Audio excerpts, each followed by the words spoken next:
Bienvenue à tous dans ce flash. Le gouvernement a décidé d'interdire l'importation et la commercialisation des postes téléviseurs analogiques.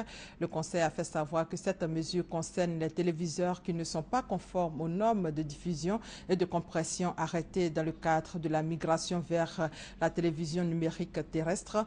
Lors de ce Conseil des ministres, le président de la République a instruit le gouvernement de mettre de l'ordre dans la gestion des missions. Autre décision prise au cours de cette réunion hier, la réorganisation de la Chambre de commerce et d'industrie. Et c'est en fin de matinée que le président Alassane Ouattara a reçu la représentante spéciale du secrétaire général de l'ONU en Côte d'Ivoire.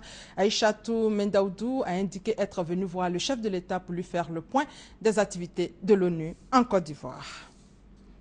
Et puis, le commandant supérieur de la gendarmerie nationale a eu une séance de travail avec les commandants de compagnie et d'escadron de San Pedro. En clair, il s'agit de la mise en place d'un nouveau plan de sécurisation des régions de San Pedro, de la Nawa et du Boclé en proie aux attaques de coupeurs de route. On fait le point avec Abou Sanogo.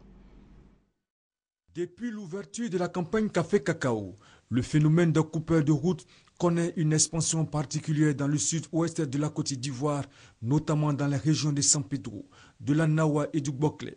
Face à ces individus qui sèment le désarroi parmi les opérateurs économiques de cette filière, surtout dans la zone de Soubré, le commandant supérieur de la gendarmerie nationale est monté au créneau. Les commandants des légions, d'escadrons, de compagnies, des brigades et du groupe de sécurité portuaire de San Pedro étaient tous présents à cette rencontre.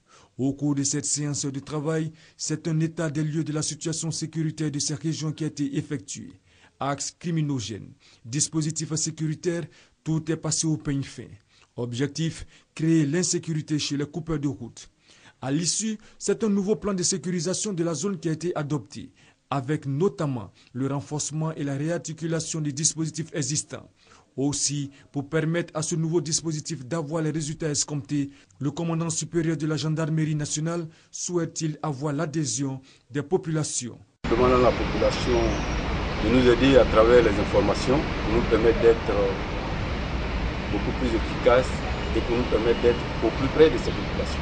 Ces nouvelles mesures permettront sans nul doute de juguler le phénomène des coupeurs de route, rétablir la quiétude au sein des populations et favoriser l'activité économique dans le district du Bassa-Sandra.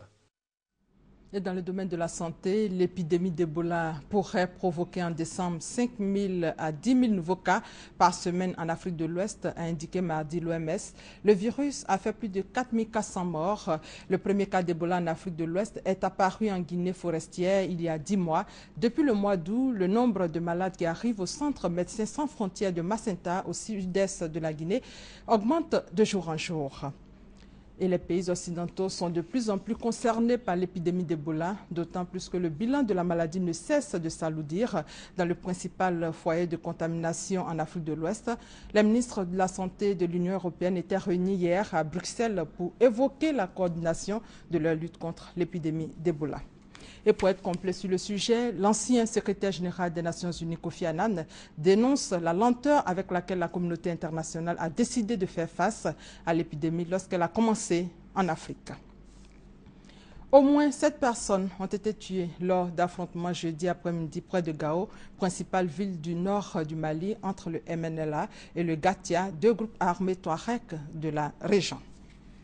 Pour terminer, en Égypte, un tribunal égyptien a condamné jeudi 25 partisans du président déchu Mohamed Morsi à des peines de prison à vie pour des violences en août 2013, mais en a acquitté 141, a indiqué une source judiciaire. Et c'est la fin de ce flash. L'actualité revient à 13 h. Merci de votre fidélité.